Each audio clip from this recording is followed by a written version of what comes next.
Hi, and thank you for joining me on another episode of the Tech Exec podcast, where we triple your impact per engineer.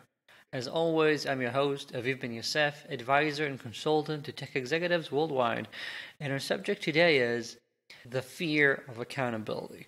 Now, frankly, I do not think that most of the executives and senior leaders I work with have a fear when it comes to their own accountability. It might come to you as a surprise, but most people in those roles tend to accept their accountability. They are responsible of whatever is happening. They're not afraid to admit when things have gone wrong and about their part and role in it. My beef, though, is with how we treat the other people in our organizations.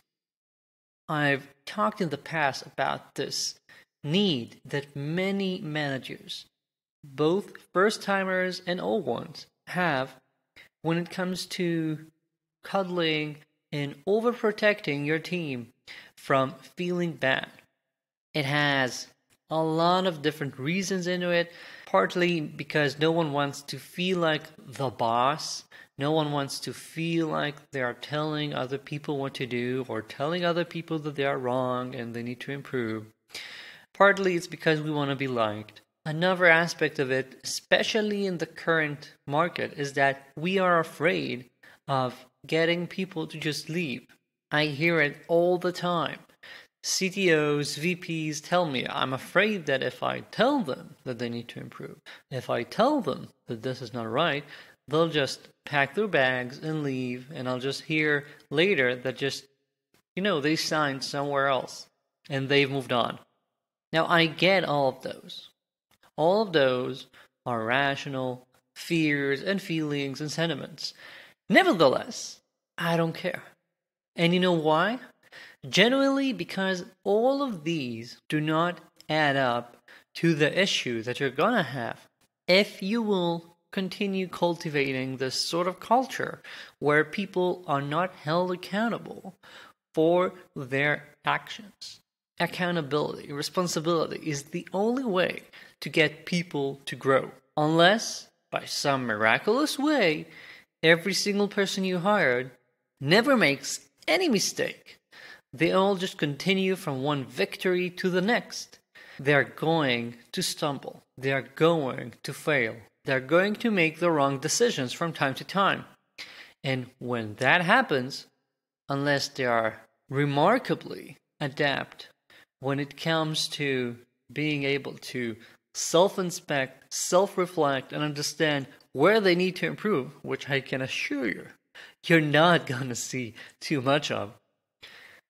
You, as their leader and as the manager of the other managers in the organization, need to demand a certain bar where we are frank, where we deliver with candor the right feedback, and we ensure that people realize where they need to improve, how they need to do that, and who is on their side as they do it.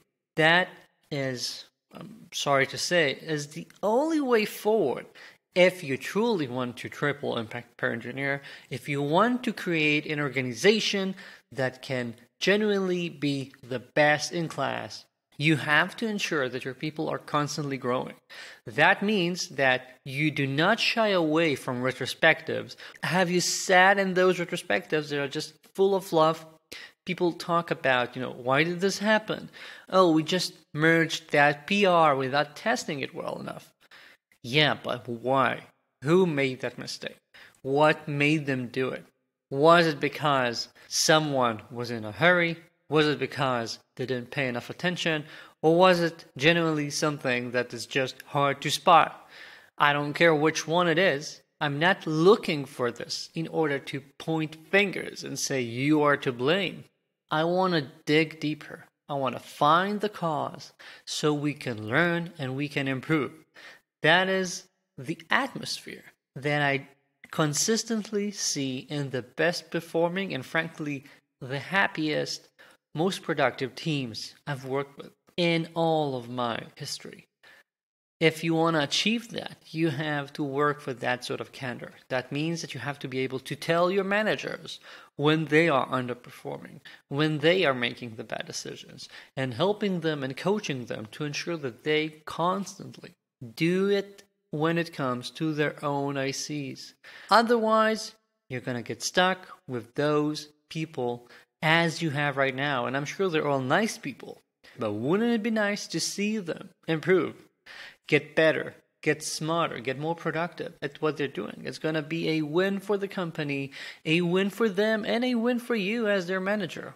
Really, you don't have any other option if you care about your role. Otherwise, as I'm prone to say, you are doing your team a disservice. And I'll finish with a quote I just learned by Benjamin Disraeli. Life is too short to be little. That's it for this week. Thank you for joining me. If you haven't yet, do subscribe to my newsletter. It's the best newsletter online for tech executives, where you get a weekly article, this podcast, for the past 2 weeks, also a special 2-minute video that I've been making, and 3 exclusive insights I don't share anywhere else. The link is in the show notes. And if you have any questions or comments, feel free to reach out to me. I'm always happy to hear from listeners. My email is in the show notes as well. Thank you. Keep rocking. Talk to you soon.